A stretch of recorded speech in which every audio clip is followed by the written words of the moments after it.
భారత్ పాక్ మధ్య ఉన్న సింధు నదీ జలాల ఒప్పందాన్ని రద్దు చేస్తూ కేంద్రం సంచలన నిర్ణయం తీసుకుంది. ఈ నిర్ణయంతో పాకిస్తాన్ ఎడారిలా మారనుంది. వ్యవసాయంతో పాటు గృహ అవసరాలకు నీటిని వినియోగించేందుకు పాక్ ఈ సింధు నదిపైనే ఆధారపడి ఉంది. తాజాగా పాక్కు నీళ్లు ఇవ్వటం ఆపేస్తే ఆ దేశం ఎడారిలా మారనుంది.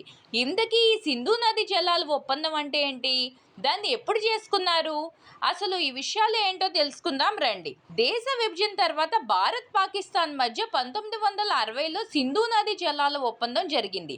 అయితే ఈ ఒప్పందాన్ని ఉల్లంఘించాయని ఇరు దేశాలు పరస్పరం ఆరోపణలు గుప్పించుకుంటున్నాయి. తాజాగా పహల్గాం ఉగ్రదాడి తర్వాత పాకిస్తాన్పై భారత్ కన్నెర చేసింది. ఈ సింధు నది జలాల ఒప్పందాన్ని రద్దు చేయటమే కాకుండా మరో 4 కీలక నిర్ణయాలు తీసుకుంది. సింధు నది జలాల ఒప్పందం తక్షణమే రద్దు కావడంతో పాక్కు నీటిని విడుదల చేయటం ఆగిపోనుంది. టిబెట్లో పుట్టే ఈ సింధు నది భారత్ గుండా ప్రవహించి పాకిస్తాన్ చేరుతుంది. పాకిస్తాన్లోని వ్యవసాయ రంగానికి కీలకంగా ఉండటమే కాకుండా ఆ దేశ జనాభాకు తాగునీటిని అందించడంలో కూడా ఈ సింధు నది ప్రముఖ పాత్ర పోషిస్తుంది.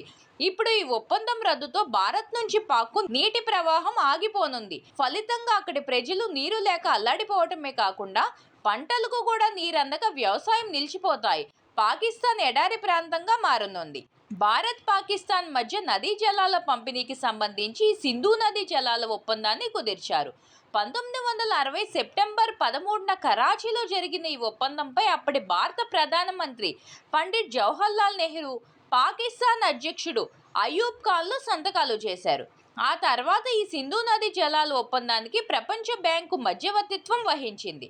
ప్రపంచ బ్యాంకు, ఐక్యరాజ్య సమితి తీసుకున్న చొరవ భారత్ పాక్ మధ్య నీటి ఘర్షణలు తగ్గాయి. 1969లో సంతకం చేసిన సింధు జల్ ఒప్పందం ప్రకారం తూర్పున ఉన్న రావి, బియాస్, సట్లెజ్ అనే 3 నదులపై భారత్కు నియంత్రణ ఉంటుంది.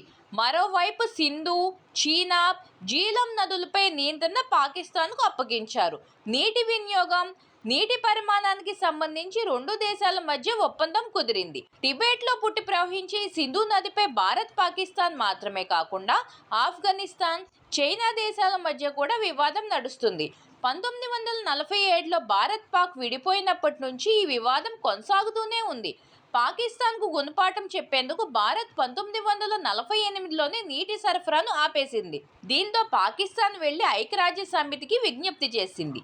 దీంతో ఐక్యరాజ్య సమితి రంగంలోకి దిగింది.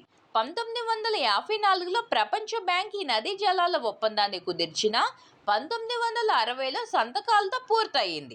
ఈ ఒప్పందం చేసుకున్న తర్వాత సింధు నది నీటి భాగస్వామ్యంపై తలెత్తిన వివాదం మళ్లీ రాకుండా ఉండేందుకు ఐక్యరాజ్య సమితి శాశ్వత సింధు కమిషన్ ఏర్పాటు చేసింది. దీని ప్రకారం సింధు నదిలో 20% నీటిని భారతదేశీయ అవసరాలకు ఉపయోగించుకునే వీలుంటుంది.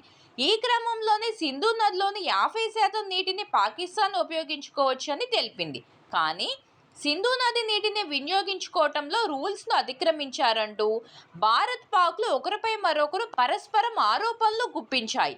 ఈ క్రమంలోనే 2020లో సింధు జలాల ఒప్పందం జరిగి 60 ఏళ్లు పూర్తి కాగా 2 దేశాల మధ్య భేటీ జరగాల్సి ఉంది. అయితే ఇప్పుడు కరోనా మహమ్మారి కారణంగా అసలు సమావేశమే జరగలేదు. సింధు జలాల్లోని ప్రతి నీటి బొట్టుపై తమకు హక్కు ఉందని, భారత్ తీసుకున్న నిర్ణయాన్ని న్యాయపరంగా, దౌత్యపరంగా ఎదుర్కొంటామని పాకిస్తాన్ మంత్రి అవైస్ అహ్మద్ ఖాన్ లెగరీ చెప్పడం గమనార్హం.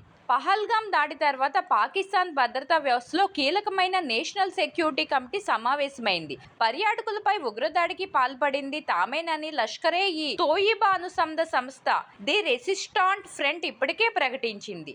సింధు నది టిబెట్లో పుట్టి భారత్, పాక్ మీదుగా 3180 కిలోమీటర్లు ప్రయాణించి అరేబియా సముద్రంలో కలుస్తుంది. మార్గమధ్యంలో ఈ నదిలోకి ప్రధానంగా 6 ఉపనదులు కలుస్తుంటాయి. సింధు జలాల ఒప్పందం రద్దు చేసుకున్న భారత్ ఆ నదీ జలాలు పాక్కు వెళ్ళకోకుండా ఆనకట్టలు కట్టుకోవచ్చు లేదా భారత్లోని ఇతర ప్రాంతాలకు నీటిని మళ్లించుకోవచ్చు. ఇదే కనుక జరిగితే పాకిస్తాన్లోని పంజాబ్, సింధు ప్రావిన్స్లు ఎడారుగా మారే ప్రమాదంలో పడతాయని విశ్లేషకులు చెప్తున్నారు.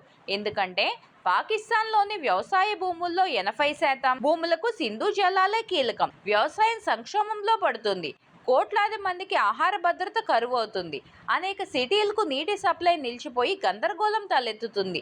ఇళ్లకు, ఇండస్ట్రీలకు కరెంట్ సప్లైకి ఇబ్బందులు వస్తాయి. ఉపాధి పడిపోతుంది. నిరుద్యోగం, ధరలు విపరీతంగా పెరుగుతాయి. దీర్ఘకాలం నీటి ప్రవాహాలను అడ్డుకుంటే పంజాబ్, సింధు ప్రావిన్స్లు కాలక్రమంలో ఎడారులుగా మారతాయని అంటున్నారు. చివరకు ఇండస్ బేసిన్ నుంచి ఇతర ప్రాంతాలకు ప్రజలు వలసపోయే పరిస్థితులు వస్తాయని చెప్తున్నారు. Thanks for watching. Please subscribe for more videos.